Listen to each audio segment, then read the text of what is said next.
Hello, this is a podcast of Spark and Heal, created by the breast cancer survivor to other breast cancer survivor. And together with you, we are exploring stories of other survivors because that's how they can give us wings, hope, and help us heal faster. And today I'm talking with wonderful Madeleine Hofmann. Hi, Madeleine. Hi, thank you for having me. Madeleine is a journalist, writer, and a breast cancer survivor. And if I've forgotten something, please maybe reintroduce yourself, give a deeper introduction of who you are. Well, no, we didn't really forget anything. Well, I've been working as a journalist for, oh my God, I don't know how many years now. A lot of years, a long time. And first I was focusing on justice topics, and I wrote a non-fictional book about demographic change, and yeah, I was focusing a lot on democracy topics and how we can participate in a democracy and stuff like that. Yeah, and then when I was diagnosed with breast cancer in 2019, my focus, well, changed a little bit, and also because it was almost the same time as the pandemic. So I think for everyone, focus kind of changed. And now my new book is about comfort and about the search for, yeah, for moments and gestures that can help us in really hard times. So, I see yeah, your now I book. made a really long introduction. No, thank you for adding more substance so the listeners know who you are and what is the subject of your work a little bit more. I see the book behind you. It has such a beautiful cover. Like when you first showed me this book, I liked it so much. It's like a candy. You want to almost eat it. It has a lot of beautiful flowers on the cover. How did you come with the idea? I know a little bit about the orchid in the story of your journey of recovery, so maybe is it connected? Is it actually is there a connection?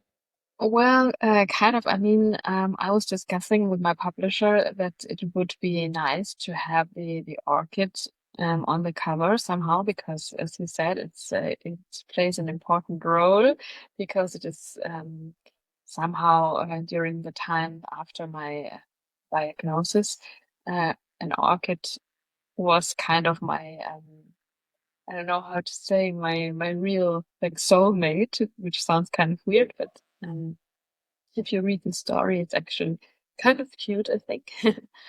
So we had the idea that it might be nice to have the orchid on the cover somehow, but we tried some things and we realized, okay, it at the same time it looks um like it kind of looks sad or something. It doesn't really.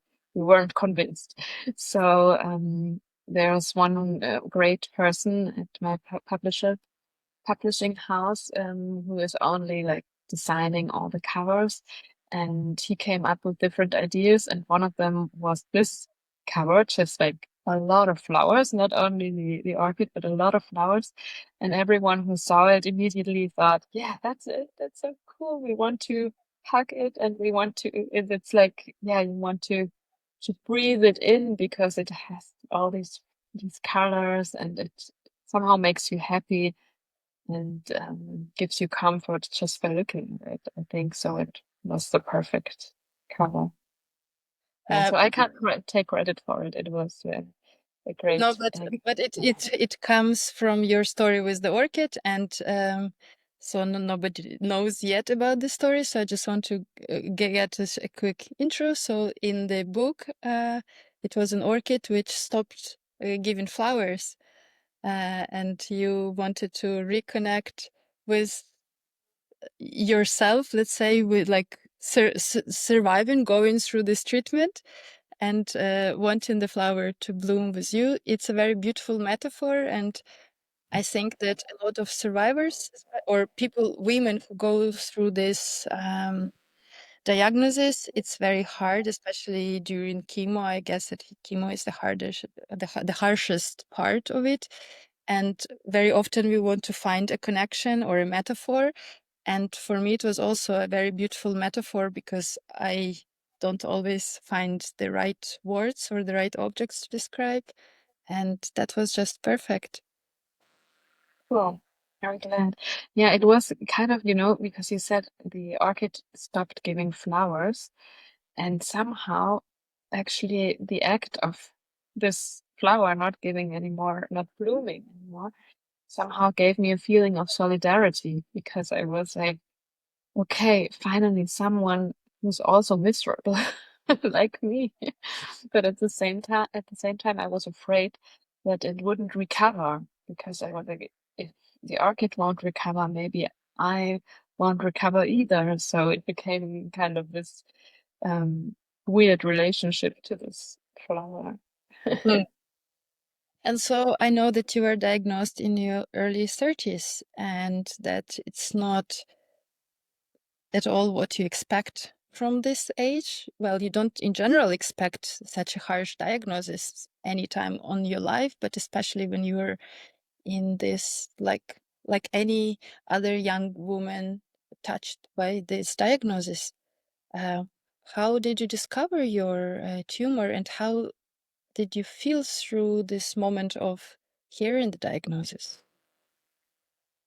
Well, I discovered the tumor because I was wearing a new bra and it was like kind of itchy, or I don't know how to describe it. I just realized something's wrong. Why doesn't this new bra fit right? Because I just got it. It's weird, right? So I was checking and then yeah, I found the tumor. I didn't know what it was, obviously, in the first moment, but um, I did what you shouldn't do. I asked the internet and immediately freaked out because, of course, it's like really terrible what you're reading there. And then I went to see my gynecologist like after the weekend because I discovered it the weekend, and she was doing a sonography or the Yeah, English. like what is called? Yeah, she checked, like did the Yeah, medical check. Yeah. yeah. And she also said, well, yeah, there is something, but don't you worry because you're very young and you don't have any history of breast cancer in your family, so it's probably nothing, but we have to check it out. So I had to get an appointment at some breast center to get get the tumor checked. And again, there they told me like, don't worry, you're so young and you don't have any family members with a breast cancer history. It can be anything, and yeah. So I was kind of relieved after that, actually. And also, people like friends of mine, they also told me, yeah, I had a lump once, and it was nothing.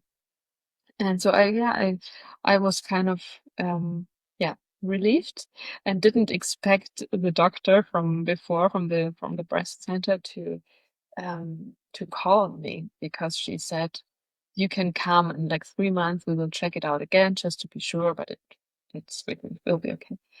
So when the hospital actually called me, I was like totally confused.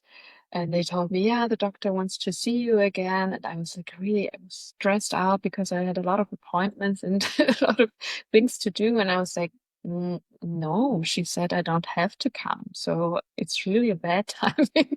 I can't come in right now. And I was really like really strict and really, I don't know, bossy. I don't know. And then I hung up. Hmm. And then suddenly I realized, okay, maybe if they are calling you and they want you to come in again, maybe it's not that good. So I called them again and I apologized for because I was really rough before. And I was like, yeah, of course I can come in. When should I come in? Yeah. So I got an appointment for the next day. My sister who realized much faster how serious this might be, she took the train from Munich to join me. Um, yeah, so we went there together, and it was, of course, I mean, you know it, it's just shock, right? You just feel just shock when they tell you, because of course you don't, you wouldn't have thought about that. So Right.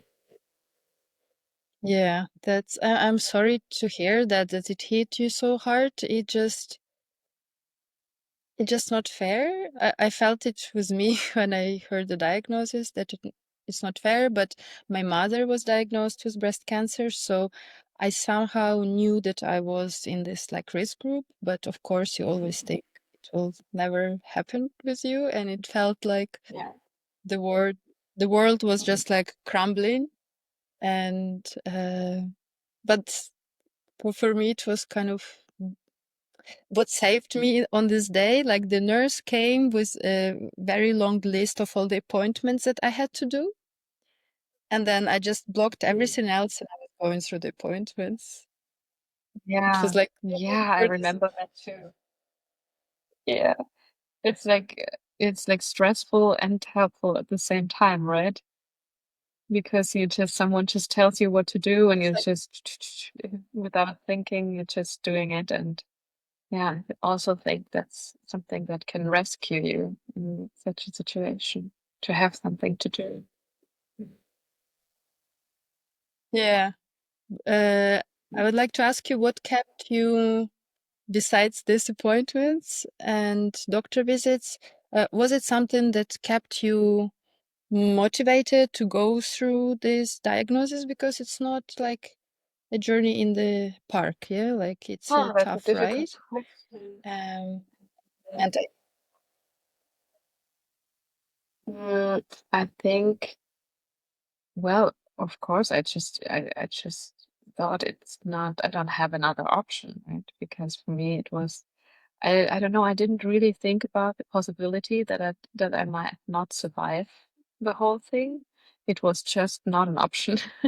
So I just did everything that had to be done because, yeah, I just wanted to go back to normal again, because at that time I thought there would ever be a normal again, but of course it will never be the same again. Yeah, but that, I don't know, it was just, I just wanted my life. I just had so many things that I wanted to do and that I was planning, so many people I wanted to spend time with, and I was like really angry at this destiny. Yeah. Hmm. I'm wondering if you developed some sort of routines or rituals or habits that helped you also go through this treatment. Was it something? Yeah. What was it, if it was the case?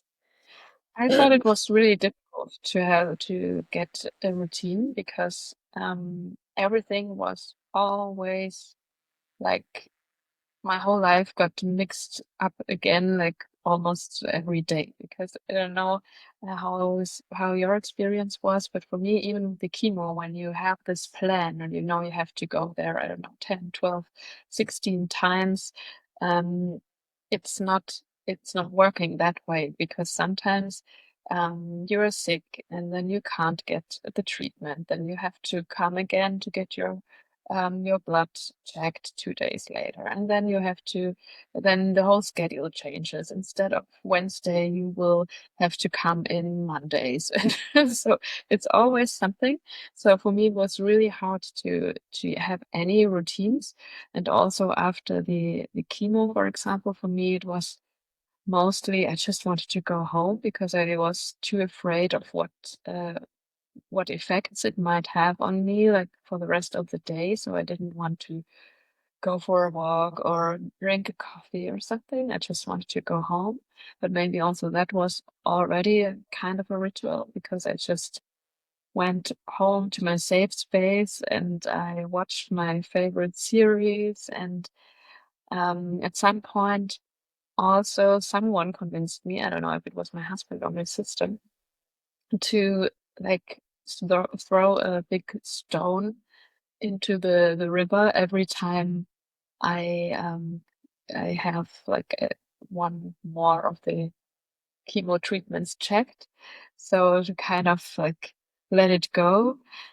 And I did that, and at first it felt like, well, but there's still so many more stones. I don't know if that's really a relief, but time after time, it really felt like, yeah, I can just, yeah, symbolically let some of this, like, yeah, this all this bad stuff let it go and just throw it into the river. So yeah, that were maybe some routines, some small routines. Did you have any, or did you have something else in mind? Maybe I forgot something. I thought about, yeah, I had in mind this throwing stones, because I find it also very poetic and very beautiful and symbolic. Because like when we go through difficult moments in life, but also through happy, but particularly through different difficult moments, we need something to connect to. Especially this is something which we cannot explain.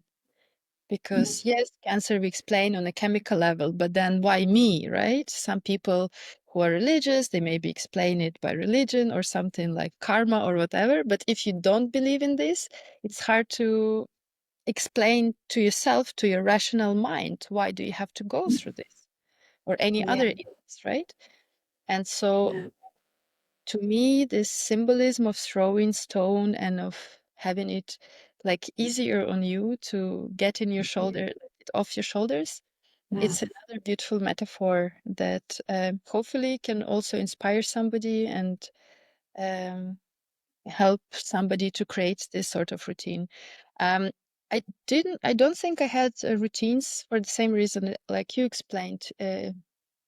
My chemo was very hard for me. So the first week after chemo, I was in bed. I could hardly walk or stand. And I was just watching a lot of TV series and talking with friends and family. Um, but maybe, yeah, this routine. Actually, my parents started calling me every day. So this was like a routine, even for a few minutes, but just to support, just to say something like, oh, it's cold or it's hot. And I was going through this chemo treatment during winter. So in a way, I was glad that I didn't have to experience life, like go out during winter. So it was yeah. just You can just like cover up and like, yeah, sleeping a keep lot going. and watching a lot of TV series. Yeah. Yeah. But what I found very special during this period, so it was during the pandemic in 2021, that I have reconnected with many people because most of my friends live outside Germany. I only recently moved to Berlin, and most of my friends lived everywhere, anywhere else, and it was difficult for them to travel because of the pandemic. And um, maybe this I could call actually a routine. We regularly met through video calls.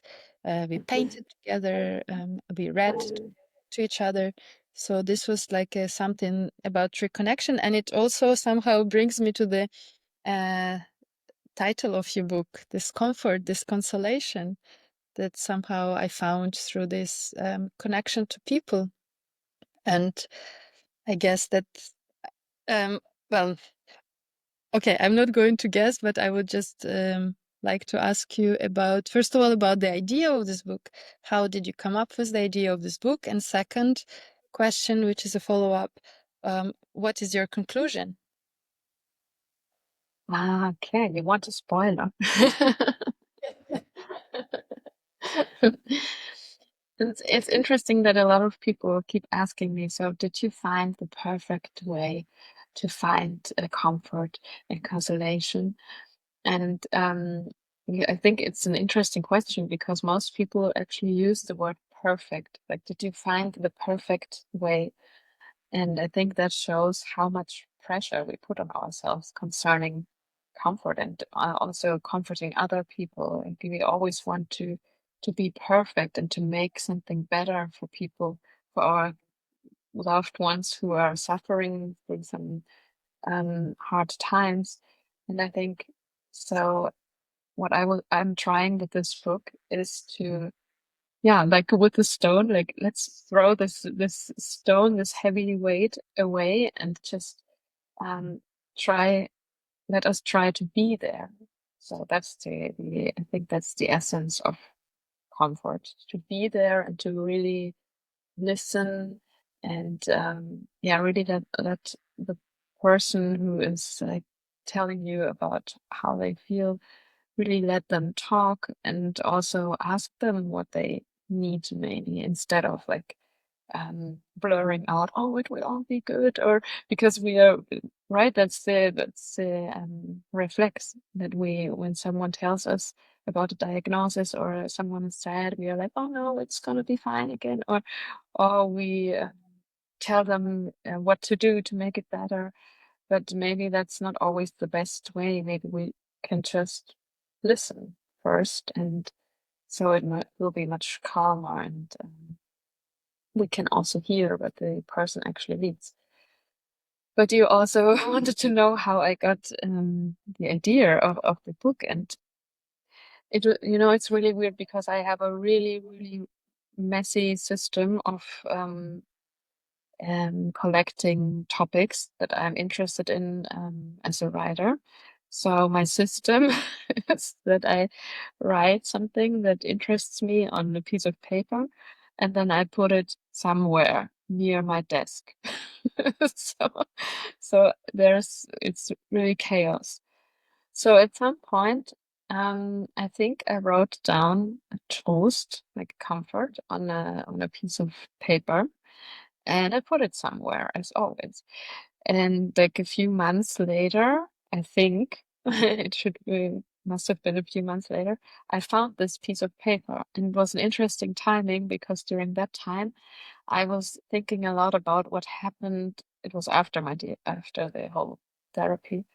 I was thinking a lot about what happened during that time, also to my relationships with friends, close friends, not so close friends, what happened to me. And I couldn't really find the words for what I was looking for, or what I was feeling that went wrong, or that is really hard for us. And a lot of people were sharing their stories with me, that it was no matter what, maybe they split up after a long-term relationship, or they couldn't, like they had problems to realize their family dreams or whatever. So they also all told me that it was really hard for them to talk about this in their very close environment. And only after I was being really honest with what was happening to me, they were telling me their story, even though it was totally different. And they also became like very vulnerable, and we were like connecting on a new level. But I was asking myself, why is it so hard for us, even with close friends and family members, to talk about what really, really bothers us, to show us vulnerable? And I didn't really find the words for it until I found this piece of paper where I wrote down Trost sometime before, because I think that it was already a topic at some point during my therapy. And um, I did my therapy right before the pandemic. So actually, after being at home for a long time because of therapy, I again spent a lot of time at home because of the pandemic. And during that time, this was something that I was really interested in, that I was really thinking about a lot. So when I found this piece of paper um, with this word, I started to actually, yeah, to actually write something like systematically, what might be interesting to look behind this toast comfort complex. How could I maybe touched it. Maybe how can I get behind this question of why it's so hard for us to give comfort? Now I And talked did you about find the that. answer? No, no, no, no. But did you find the answer? Why is it so hard for us? It's so hard because we are so much afraid of being vulnerable. And I think it's really hard because even if someone is willing to to show like the whole self to their close friends, it's really scary because you will never know how they will react. Because if they aren't connected to those deep feelings by themselves on the same level that you are, maybe they can't handle what you're telling them, right? Maybe they can't handle your vulnerability. So it's really hard to say in English when Yeah. vulnerable. Yeah. So I think that's the reason, because often we are afraid of talking about topics that might scare us, that might show us that, well, even if we know that life is not always going great, and there are, of course, situations of grief and illness and death and goodbyes. But of course, it's scary to think about it. Did you agree? Yes, Well, and at least it says record. yes, and I That's will good. just say that we had a 2 days break between part one and part two because of the technical issues, and now we kind of dress the same to look the same, but this is 2 days later. And I would like to immediately jump into the topic of your book. Um, so, how did the act of researching and writing about comfort and consolation changed your own approach to this through your personal experience? Difficult question. After I published the book, or already during the writing, when I told people about the topic of the book, everyone was asking me, "Oh, and so now you're an expert in comforting and everything," and I was like, "Well," because obviously I know a lot more about the topic now, and I'm much more sensitive, I think, about it. But still, it's difficult, right? Because every situation is different, and it's also for me. It's still difficult if someone tells me, "Oh, I'm really sick," or something really bad happened recently.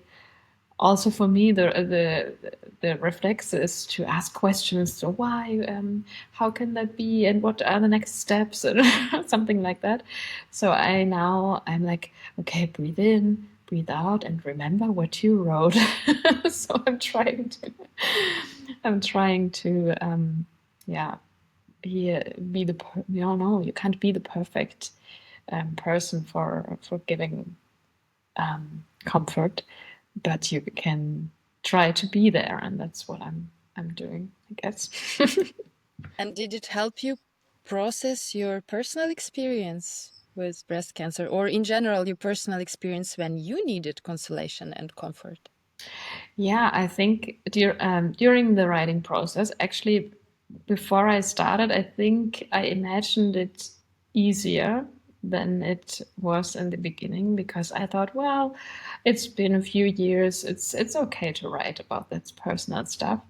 But then I realized while I was writing it down, all those emotions came back, like emotions that, I mean, you probably know that too, right? When you have all these emotions during this cancer time, this cancer treatment time. Sometimes you are even ashamed of these emotions, because you're angry and you're sad, and you shouldn't feel that way, so you push it away. And all those feelings came back when I wrote about it. So it was sometimes it took a lot of time for me, because I had to go for walks during the writing. processes a lot to just to think a lot, to calm down, and then to sit at my desk again and to think what part of these emotions should be part of the book, and which are just like okay that I felt it now, but now they're out, and I don't. I have like a certain distance now, and I can write about it differently. So yeah, it was a process, definitely. Mm. And of course, during this process, you talked with so many people coming from different spiritual practices. Like you mentioned, you also interviewed Anastasia and like other people. First of all, how did you even come up with the list of people that you had to go and interview? What was the like maybe spiritual leaders? It's somehow maybe logical, but um, yeah, what went through your mind when you came with this list of interviewees for your book? Mm. You know, it came like with during the research. It was like I explored like who I want to talk to or who I want to try to talk to during the research. For example, I knew pretty early that I wanted to include a psychologist's opinion into the book because I'm not a psychologist, and of course, it's important to sometimes to have this opinion or this insights from a psychologist's perspective. So I thought, okay, it would be interesting since I'm talking very personally, writing very personally. It would be interesting to include the psychologist that was at my hospital where I did my cancer treatment, and to talk to her because I already knew her. So Mm. I could tell her, okay, let's talk about this and that situation or these emotions, and we could compare how I felt back then, and she could explain it to me. So I thought that would be a nice combination of like the storytelling side and the fact side of the book. So that was pretty early on, and thankfully she liked the idea and she wanted to do it. But Anastasia, for example, was very spontaneous. I actually prepared an interview with her for a different media outlet, but not an interview that I would be doing, but a host of a TV show would be doing. So I was only doing the research and preparing it. And suddenly I realized, well, she would be so interesting to talk to because she's such an amazing person. And I thought about her a lot during my therapy time because I knew that she had was diagnosed with breast cancer twice, but I didn't think that she would do it. So I just like asked. And with all the other people, it just came because for some topics, I read a lot of books, for example, and read a lot of interviews that already existed. And sometimes I just included those interviews and books in my book. But when there were people or at certain topics where I didn't find exactly what I was looking for, and I had still had a lot of questions that were unanswered, then I was looking for experts, and I was yeah hoping to ask to experts. And so all of these people that you interviewed, did they have some sort of universal rule, or it was different What do you mean with the in universe? terms of like consolation, what it is and how to approach this? Well, what everyone, yeah, what the conclusion of every talk actually was is that we should listen to each other more, like really listen and be there for each other and not like shy away from difficult topics or not shy away from sadness and vulnerability. So yeah, the essence is like the listening and yeah, being there apart. and Mm. not just don't go away as a friend, or if you're not sure how you should react to a diagnosis or something. um, yeah, just try to be there and listen to your loved ones instead of like just disappearing and shying away from this topic. Mm. Yes, that's what I also hear a lot when somebody from my circle or even me went through different hard experiences, including illness or, I don't know, miscarriage, broken marriage, losing the job, losing parents or loved ones. Uh, there are sometimes people who turn away. Mm. So then you reconnect with some people and disconnect with others. And this is probably also this whole process of like consolation. You understand who is your real person is, who is in your camp.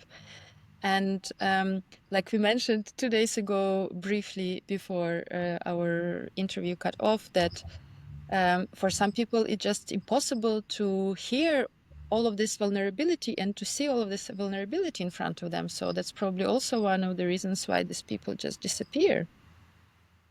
Yeah, I think it has to do a lot to do with fear, right? Because they're like they are afraid when they hear about, yeah, everything you just mentioned. They like just moments where life doesn't go the way you hoped it would go, right?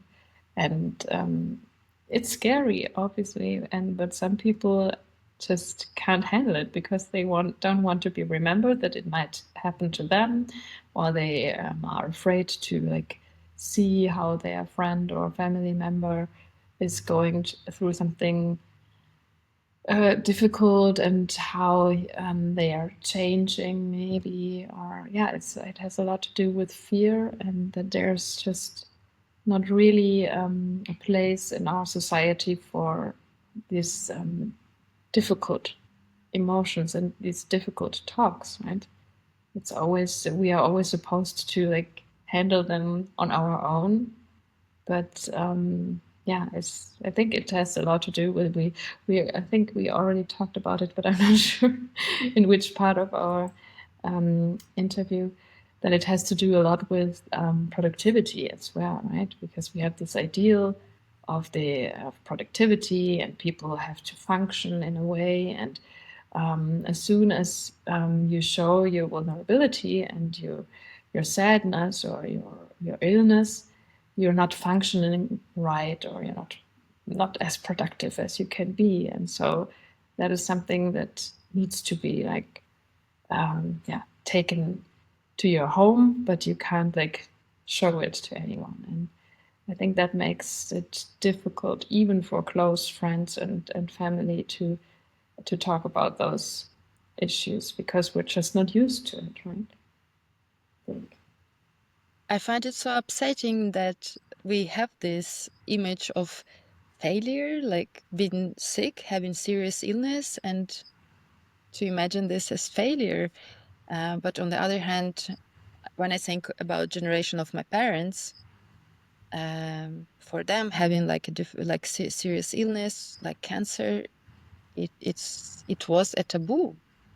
Yeah. Nobody would really talk about this. I also ran an offline meeting, a breast cancer meeting here in Berlin, and I heard very sad stories that even for some people were kept it secret for family members because it was a shame. It was this failure that because they were successful and suddenly they have this illness and they had to hide it from even from their relatives.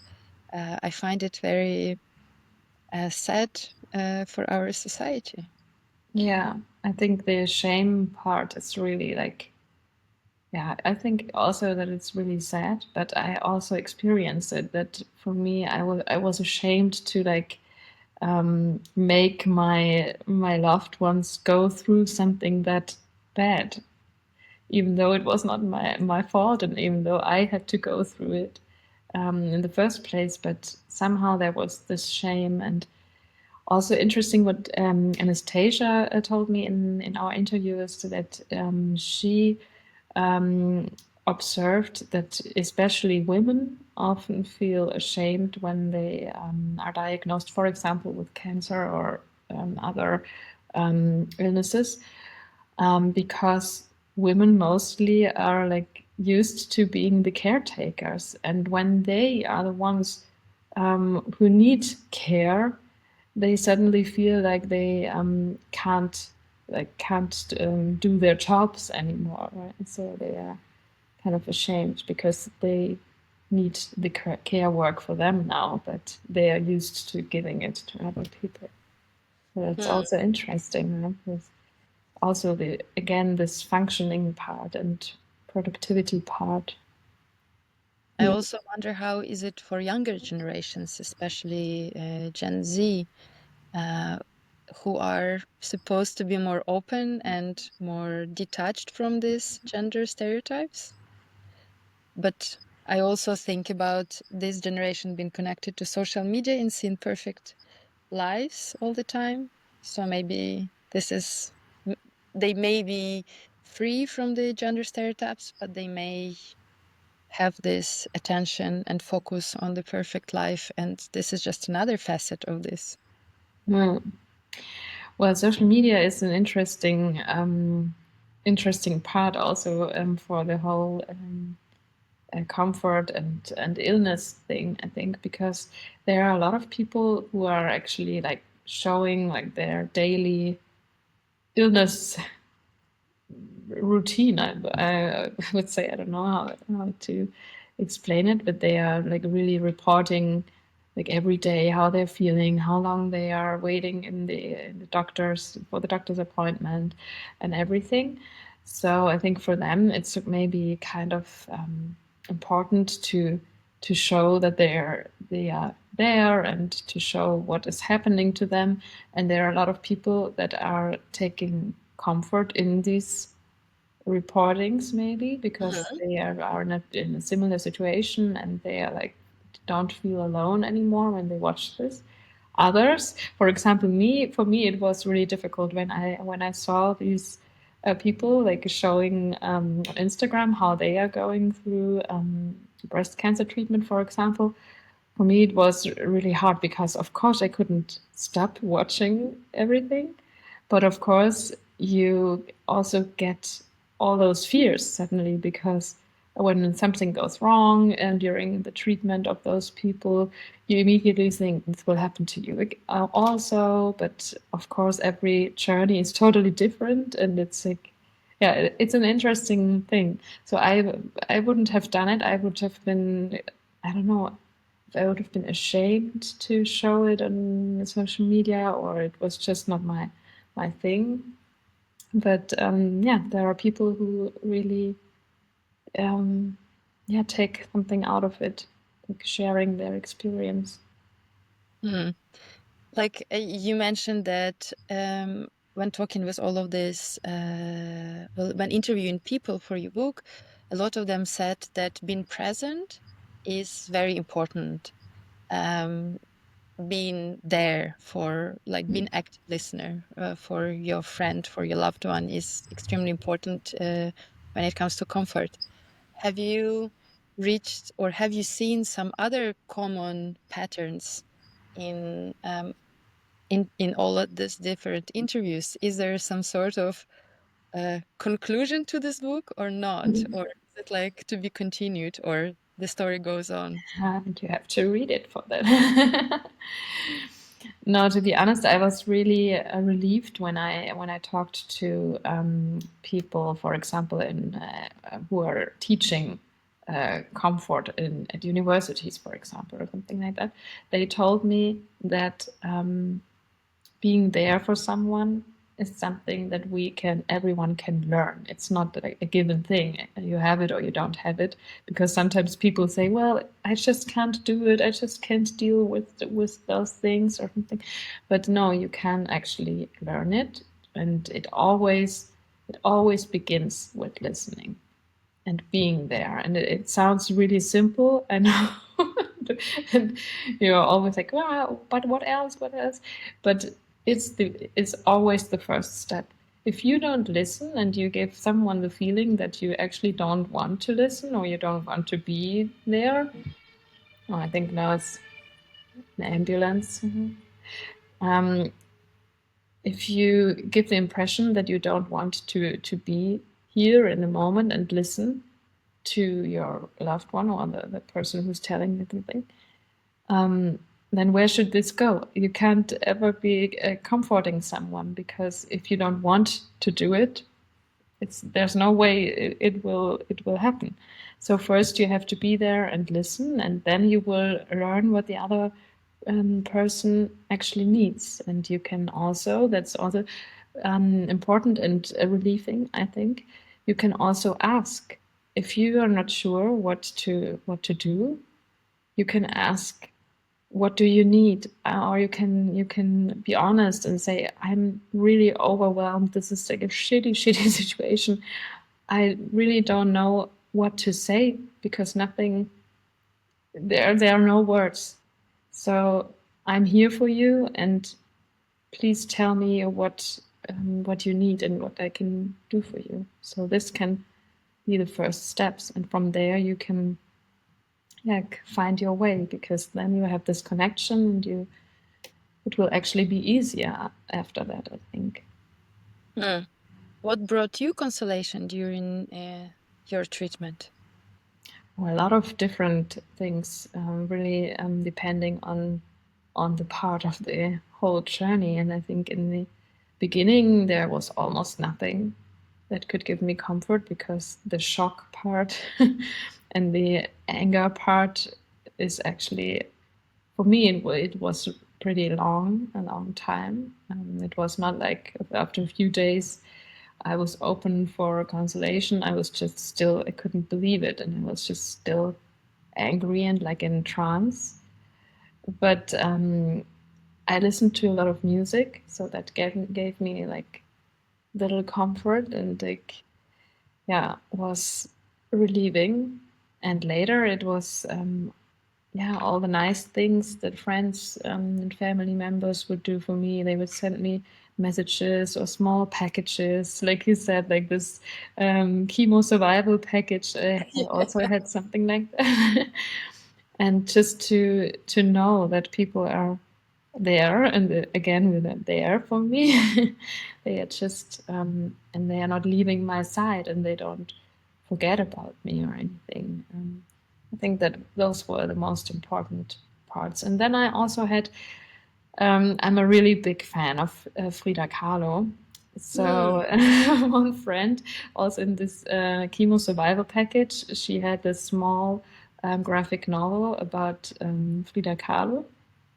And even though I already knew the biography and everything, I had this small book next to my bed, and every evening I read like a little bit in this book, and I gained a lot of hope and consolation through this Frida Kahlo biography, because I reminded me like every day she was going through so much, and she somehow made it, and she never like lost her will to live and to have a colorful and happy life, and that somehow gave me consolation as well.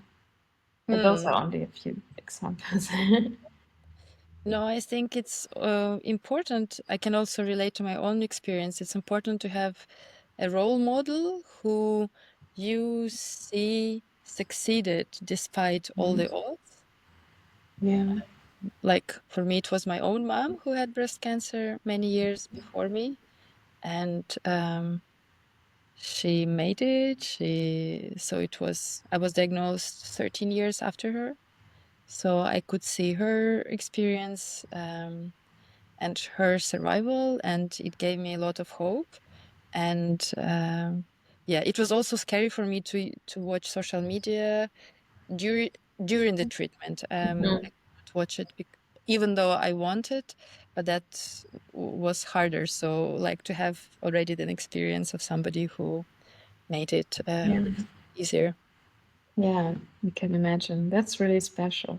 I always Mm. wished to have someone, to know someone who already went through all of this like a long time ago, right? But it's Mm. not so easy to find someone because you don't, after a certain time, you don't normally talk about what happened to you 30 years ago or something, right?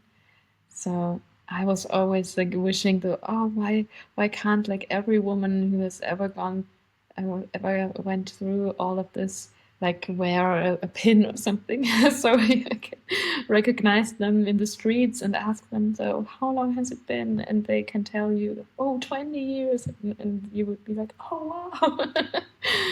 So that was my dream.